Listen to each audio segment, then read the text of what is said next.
Katatapos lang yan, lola. Malinis.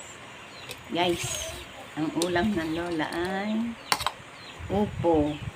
Hindi ko na na-video kanina nung nagluluto ang lola kasi naka-live yung cellphone ko. Kaya hindi na na-video ng lola, guys. Sarap. Upong may sardinas at saka bihon.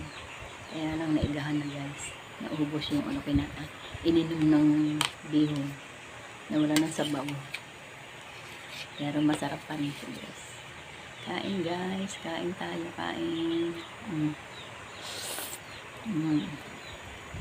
Sarap. Ito ang dami. Kayang ubusin ng lola. Diba? Takaw pang kumain si lola.